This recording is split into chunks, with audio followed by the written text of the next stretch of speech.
of changes to the Board of County Commissioners preliminary budget previously presented to finalize the FY 2021 tentative budget revenues and expenses for all funds and departments, including commission, clerk, recorder, etc. Is that good enough, Mike? Yep, Okay. as otherwise listed in the agenda. Otherwise, look at the agenda. So why don't you, Elizabeth, take over. Thank you, Mr. Chairman. I went ahead and I did as requested to go ahead and evaluate all accounts of the general fund. That would be this spreadsheet that you have. It shows you different information. So basically, I looked at every account. I either reduced it by 14%. I left it alone and I put it in there but said you shouldn't. I put it in blue and left it in there and said you can't. Or I took it back to the FY 17-18 actuals. So pretty much those that you can't are contract services, such as if you look under the county commission, you've got a contract there for $363. That is one that should remain in there. Right above that, you have dues and publications, and I put that as shouldn't. That is your NACO, state and federal, and at this point in time, I think their assistance is very much needed. So I would say this is a shouldn't, but it doesn't mean you can't. So that's kind of the color coding I took through all of this. I also kind of tried to look historically and said, okay, so if I actually take that number down from where it is now to where it is with 14% off, it doesn't look like, from a historical perspective, that number will work. In most cases, that's a yes. There are a few things where I have under the additional notes column to go ahead and maybe look at those historical averages, because in some cases the numbers that we're still budgeting are a little bit high compared to historical, and in some cases they're a little bit low compared to historical. The last color coding you have on there is in green, and that's in the additional notes column. I was asked, instead of taking it back to travel back to FY 17-18 actual, what would it look like if we took it down to $25,000 for the entire county in the general fund? And so that would be, the numbers in green are the additional savings that you would see if you took it down to $25,000 for everybody. And that's gonna save you about $11,000 overall if you took that additional step. Okay, there are a few numbers that did increase that I wanna make you aware of. And that is related to the upcoming murder trial. There are a few things that I took out and recommended you defer. Those would be, one was in the treasurer's office. There was a request for digitizing her storage. $4,400, that can wait another year. Yeah. The high density file cabinets for the clerk's office. That building's not gonna be ready until the following fiscal year. If we find money later, maybe we can go ahead and get those ordered earlier, but I would say defer that. There is the request in IT to look at the infrastructure, the IT infrastructure in the public safety building, and that was taken down by about $150,000. So there were some changes like that that were made. Everything that has a contract associated with it, if I have not verified before the final, I would like to go back and verify with those department heads exactly what that amount is. Because I wanna make sure if we're gonna budget tight, that we have accurate numbers in this budget. I don't want them to, yeah, cause if they're estimating 20,000 and it's actually 23,000, they still need those contract services, especially if it's for maintenance and support of their new software systems or whatever. So those are some of the things that I have in here. There is some controversy on hearing the state say that they're going to go ahead and pass all sorts of new unfunded mandates. If those start coming down, we're in a world of hurt. So then the question becomes, if we have state assessments in here, do we say those are can'ts, or do we say they're shouldn'ts? And pass them back up to the state. Pass them back. That is, Cause then they're gonna get upset, Well- they're gonna wanna sue us or say you're violating the statute, Yeah, I and would say, hey, say- it's an emergency, and Well- guess what? Yeah, we'll play ball with that, but that just means we've gotta figure out somewhere else to get it from, so. Well, we're sometimes in worse places, in worse position than what the larger municipalities are. And We don't have it, we don't have it. we don't, yeah, Yeah, the state's allowed to say that they can't afford it and pass it down to us, but we're not allowed to say we can't afford it? Furthermore, they require by law also that we have so much ending fund balance, right? And that certain percentage, so how do we have this conflict between the two? Say, you guys have to have it, but you also gotta pay this to us. We gotta put Westline County first, so. It's a service that they are required to provide, and they're passing on to us. I don't know. Isn't there a law that can't invade our surplus or our? And that's what Pete was talking about Right. earlier, about, I think yes, they can. we went but- through, yes, we went through that in 2009, and I was chair. We can shake At our that time. swords and And our it's sabers not. all we want, but they, they can come in here and, so it's always a balance. and it could be an argument that if you start refusing to pay what has already been expected and paid for your state assessments, then they might be more favorable towards sweeping our accounts. And all of the smaller counties deal with this all the time. Well, I don't know, they kind of feel like a landlord, and we're in an emergency, can we get a waiver of our fees? They can't take all of it though, can they? I mean, just, We'll take what's due to them. aren't they mandating this? Well, they would, they wouldn't take all of it. Right, They'll that's take what they need. And, who's this on the phone? It's Tim Budge. Tim, we can hear you. Please Oh, use your phone. Cell phone accident. Thanks, bud. I was wondering that was. Okay. Anything else, Elizabeth, you've got on this? This looks really good, thank you. Yeah, thank you, Elizabeth. And am I getting overly excited, but it looks like the number we landed on here. Now, I'm looking at your shouldn'ts category, and I think I kind of agree with you on most of them. I need to look a little more closely. But anyway, just at face value, it looks like we came in right at the number we needed to be at, 1.4 million. That's Yeah, you were at 20, fantastic. another package, we're at 25%. Right, so this packet here, which is the plain Jane uncolored one that I handed out, that's multiple sheets, this goes through and shows you the impact of adjusting the accounts this way, plus the additional changes I was asked to make. Yes, you are correct that if we go with this, we do have 25% ending fund balance as a percentage of expenditures. We have, the revenues have gone down by 1.3 million. You have taken the expenditures through your actions down by 1.4 million, creating that more balanced look. We are still gonna be using 692,000 in fund balance, which once you spend, you can't get back. So that's a big chunk, but you're still at that 25%, which was the overall goal. I do think there will be more work to be done on this budget between now and your final. And I will put that in my budget message that I do expect to, especially once we hear what's going on at the Senator Goycochea, and it indicated there will be a special session probably in June. Yeah. So we will probably have to, if they're gonna pass down state mandates, we will have to look at potentially amending this.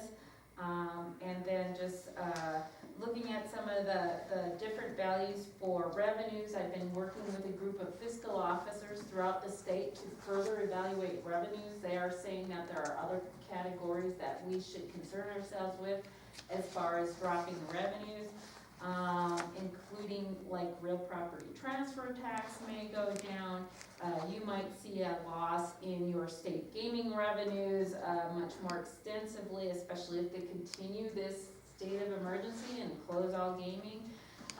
That your, one of the things that has me concerned is our law enforcement cooperative with the city of Ely. They've got no revenues coming in, whereas if they have not set those aside as they should have, where will those come from? So they say that during these times, you can experience reductions in court fines one of the counties indicated that at the last, what they called Great Recession back in 2008, which is difficult for me to evaluate, because at that time the county was coming out of severe financial emergency, so we really don't have good comparative data, but they said that their collections on property tax went down by 4%. So that's something to look at too. Will people who aren't having income coming into their home defer their property tax, since they can go 2 to 3 years before the county will take their property into treasurer's trust. So I think there will be more work to do on the revenue side. I think we're looking at more work to do on the expenditure side, but I think this is a good tentative starting point. Thank you so much, Elizabeth. This is Yeah, really, thank you, this is great. really, It really is. We're lucky to have you, but, with the sheriff's thing in the city being in the, what I figure is their financial straits, we're mandated to take care of that police, is that all right? Or to a certain point? Well, What do we do? Yeah, I don't wanna talk about that right now. Okay, but I mean, that's one of the questions I will. I'm worried about it. I will discuss it, if you know from your last, because we've done this so that it's on a 2-year rolling basis, so that when you get your financial statement, you know how much to set aside for your following fiscal year, so that there's that lag time. But I'll have a discussion with Jeanette Trask over at the city, and we can see where they're gonna be at, because that's something that we can discuss. But at this time, I don't have additional information on that one. Let you know I'm concerned about it. Okay. Okay. Anything else from what you did? Really great job, Elizabeth. You really kept on task. I really appreciate it.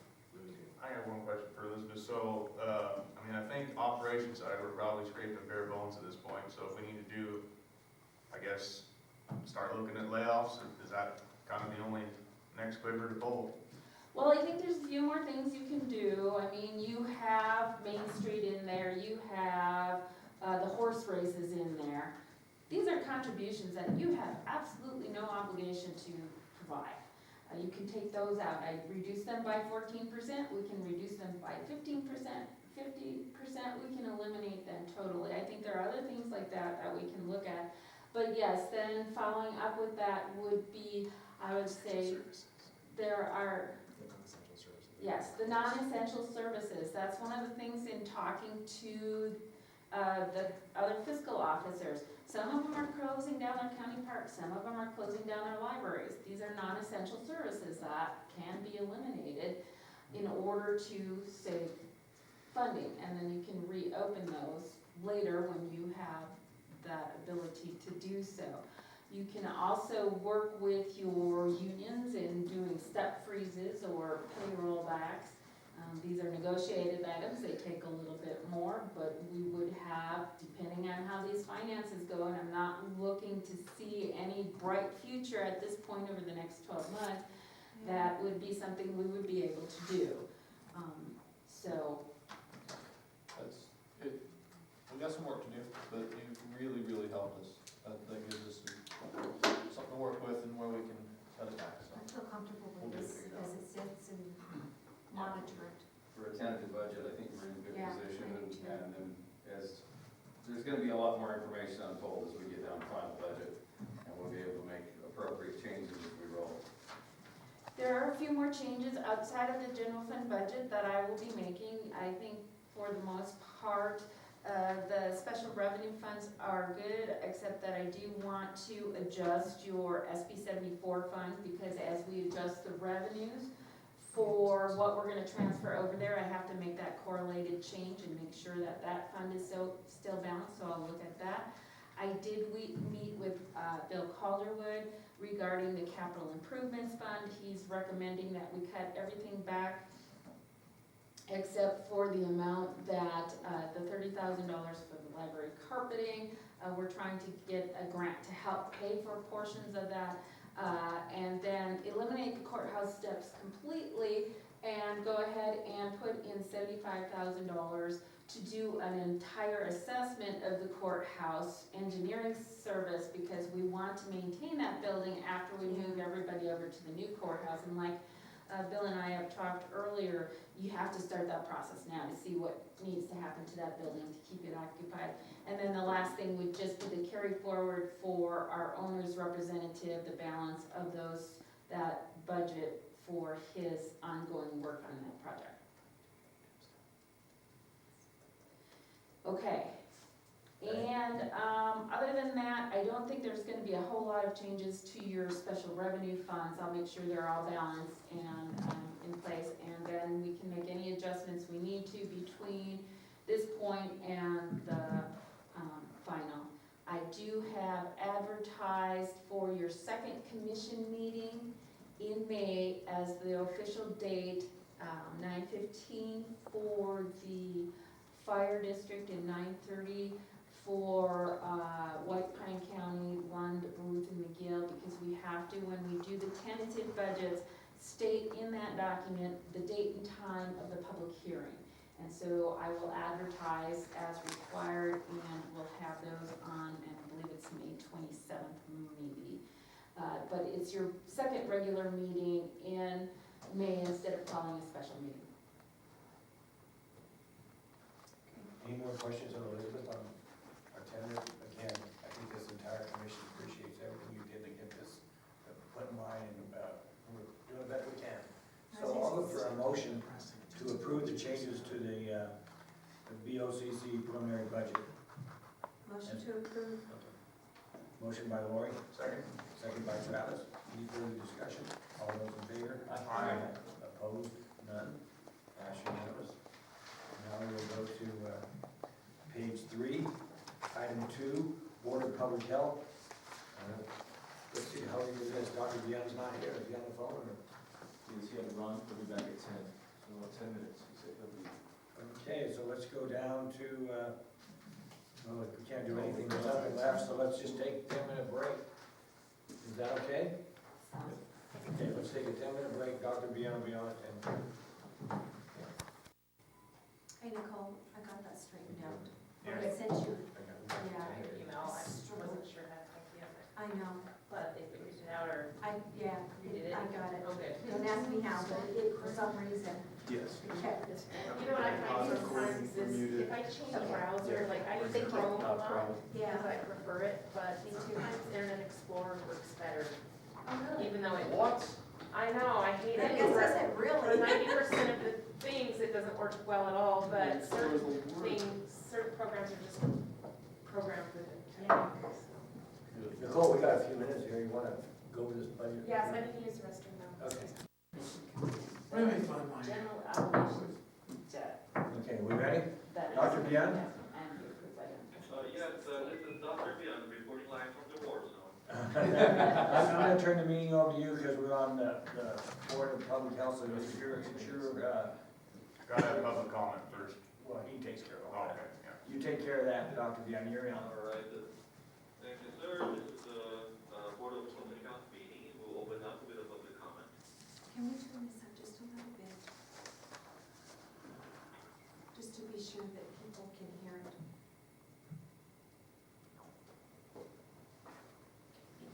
There's no one in the building, and it looks like no one on the phone, Dr. Deanna.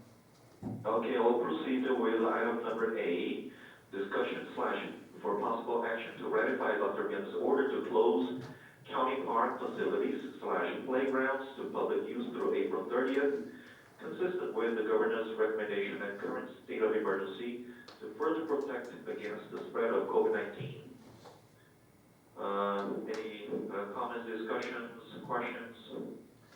So I don't have a problem closing the parks, but I would recommend that we immediately go and remove all of the obstructions that have been placed on them. And here's the reason.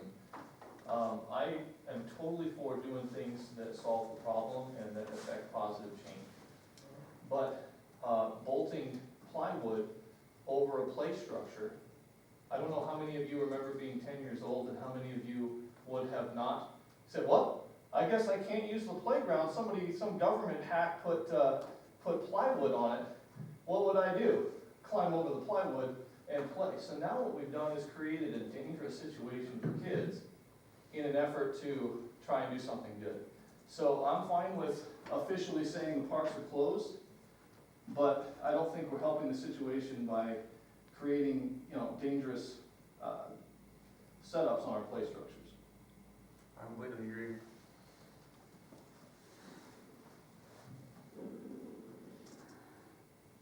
Oh, Any okay, other discussion on that? Because that would be an action that we can just give some guidance to Bill Calderwood and ratify that next county commission meeting as a county board. The principle of leaving them closed, I think for public health, I think that's what remains. So I understand exactly what you're saying. Yep. We can throw some caution tape around it or something. I'll leave it up to you good folks to how to do it,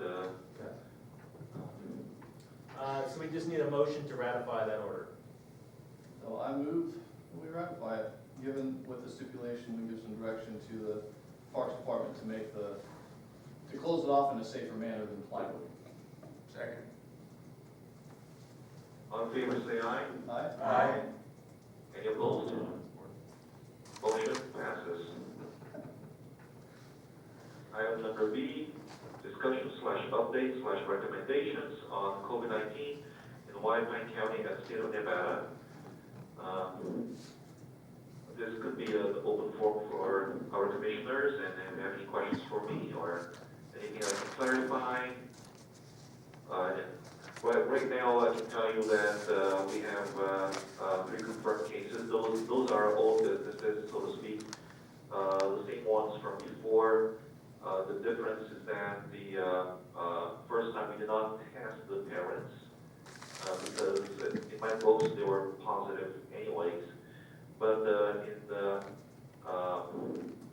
the effort of clearing them, we repeated the test and the didn't turn out to be still positive. So that is it. So far, White Pine County cases are associated with travel. No evidence or no report of spread within the community, members of the community. That's a good sign. We'd like to prevent that from ever happening, because once it does, it's like a wildfire. We'll do our best to protect our borders, prevent people from traveling. Any question, discussion of strategies? I think we're doing quite well. I think that our measures as a community have some bearing as far as preventing situations here, given the circumstance that counties like Clark, where I am, things are very different, very foreign, I suppose. And what I see here on a daily basis, I do not wish that for White Pine County anymore. Dr. Buhn, can you give us an update about how Clark County is doing? Is this thing starting to curve down, or is it still ramping up? Have we hit our peak yet in the state? Well, supposedly the surge happened a few days ago. From the day-to-day activity here, haven't quite felt that surge. I do not know if this means anything. I'm too close to the field to see the big picture of Clark County.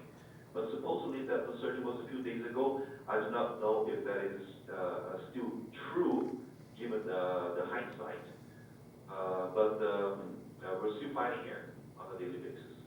Can you give the board an update on the correspondence that you and I had with the Great Basin National Park recently? Oh, absolutely. I've been informed about the Great Basin National Park being still open, and mostly are travelers from out of state coming in. This is based upon the license plates that were observed by the superintendent.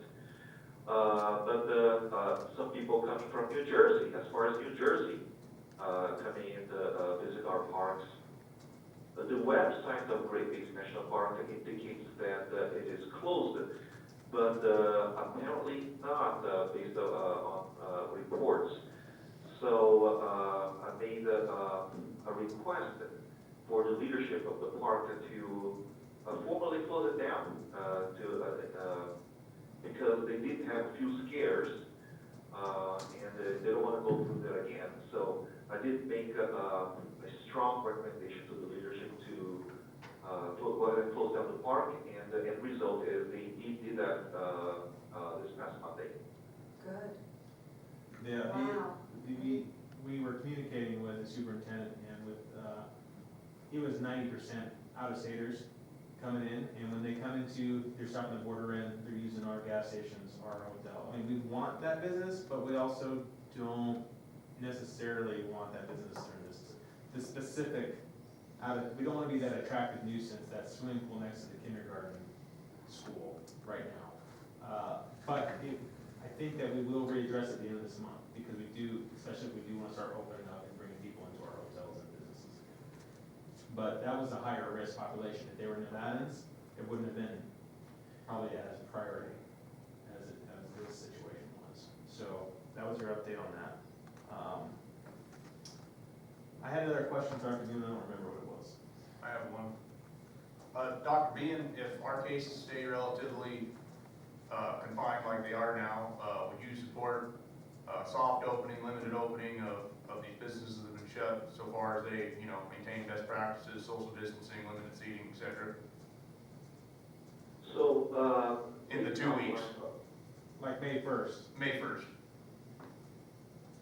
So, the strategy that I'm gonna, the outline of the strategy that I'm gonna be proposing is gonna be, first of all, it's gonna be incremental, just like, it is incremental to, we had incremental response in order to, close, things down. My proposition will be also incremental as well. Timing is hard to tell, and here's why. I have previously reported that we are at an advantage of learning from others, what others did. We now know that when Singapore opened its doors to schools, the first thing that happened is the school got a new set of outbreaks. That's the new thing going on. Even though Singapore did their best to do that. Granted that we're not Singapore, it's a learning lesson to have. My strategy will be, since we are so closely associated with our surrounding counties, Washoe and Clark within our state that are endemic, I would like to see those numbers dying down first, because that's pretty much what the order of events is. It starts from there, it comes over here. But if it dies down over there, then it's our turn as well. At least that's from the trends that I see. Now, whether this is going to happen within 2 weeks will remain to be seen. At least that is my impression. You as a county leadership will have to decide for yourselves whether how much of my recommendation to take. What I can tell you is if we are at least in the minimal, moderate, or high risk as a rough assessment. So whether so it's hard for me to say as a health officer that this is going to be black and white and this is going to be we're going to be okay to start implementing opening 2 weeks. It's hard to say that. This is Richard Howe. Dr. Beyond, when you go to, and you discuss this with the state and other health officials, do you guys discuss also the difference in this state as far as spread out, like White Pine County, you get 250 miles in Eureka, Pershing, all these other counties, and most of the discussion is from Las Vegas to the governor and that. And my concern is why are we all boiled into the same pot? And so if it's bad in Clark or Washington, but not bad 300 miles away, and you have the same case, which is, we had the 3 all in one family, why are we